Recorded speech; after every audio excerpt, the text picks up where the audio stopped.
mga quiz, mga atis? Welcome back sa akin channel. This is Quiz Alan at ngayong araw, meron tayong bagong papanoorin video or trailer mula sa GMA Network at ito yung isa sa mga inaabangan ngayong bagong series para sa Telebabad at ang tinutukoy ko ay ang Maria at Ibarra. So, I'm sure may idea na kayo dito sa Maria at Clara kasi marami na siyang promotional video sa TV at sa mga iba bang social media. So, I think this is one of the official trailer ng Maria Clara at panoorin natin ito mamaya, ngayon. At later, ibibigay ko yung reaction at opinion ko on the said trailer. So, let's go!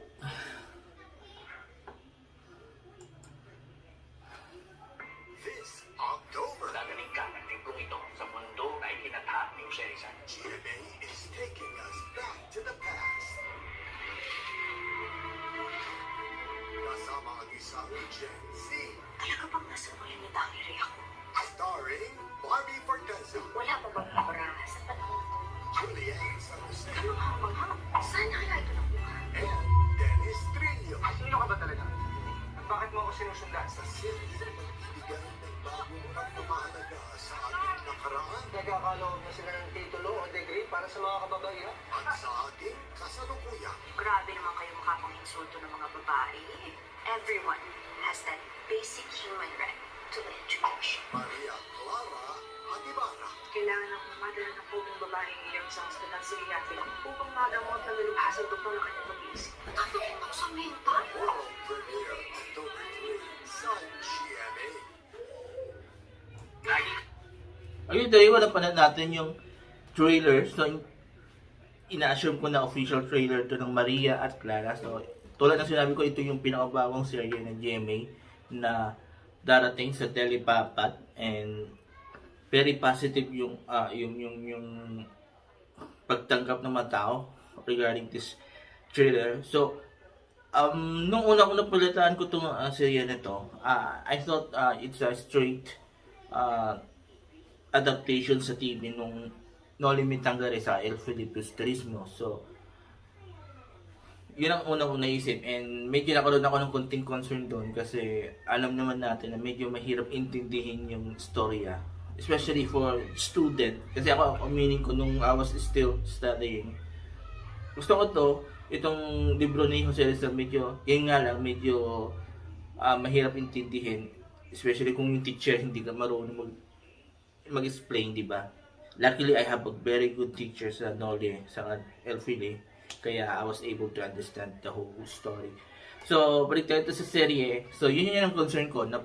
Magiging straight adaptation lang ng Noli Me sa El Filipe's Turismo sa TV. So, and nung nagpalabas yung teaser, natuwa naman ako kasi sabi ko, different attack. At ang unang impression ko doon, ang mangyayari is para magpapalit yung identity ni Maria Clara sa ni Barbie na isang Gen Z. Pero when I saw another teaser and this one, ngayon ko na-realize na yung kwento is iba to sa in-expect ko. So parang Gen Z na pumunta sa kwento mismo. And parang hindi na to bagong concept, hindi na bagong kwento. Pero marami nang nagagawa ng ganitong klaseng concept nga na isang from the present going to the past or whatsoever. Pero still, very interesting dito sa series na to kasi nga bibihira tayo makapanood ng ganitong klaseng serye, especially pang Telebabad and about history pa. And alam natin na this past few months medyo malaking issue about history revisionism at distortion, diba? Even though wala mo nagtitistort to sa mga history about Jose Rizal, pero isang certain part ng story natin pinabago. So this is a very special para sa akin, very special kasi I'm against history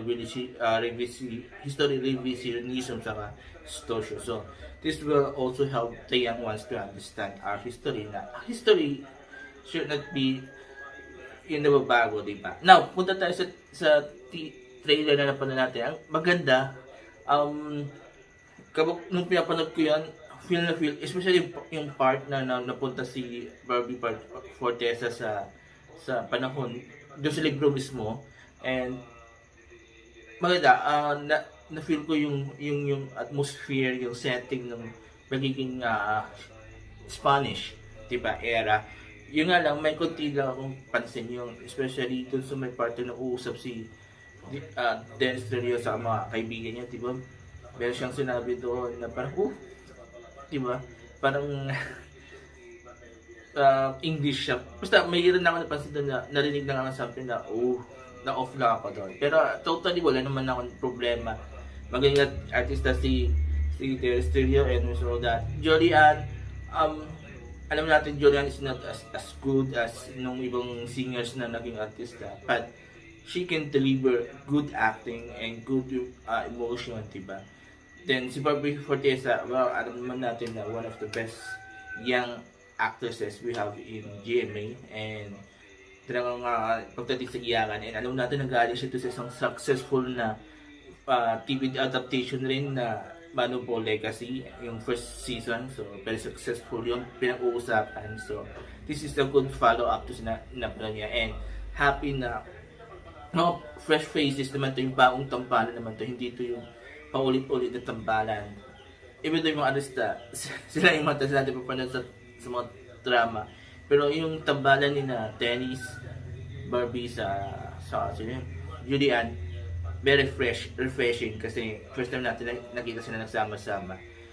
Tapos the cast is very good also, and director, ang pagkakaintindi ko, ang director dito is si Direk Dominic Zapata sa si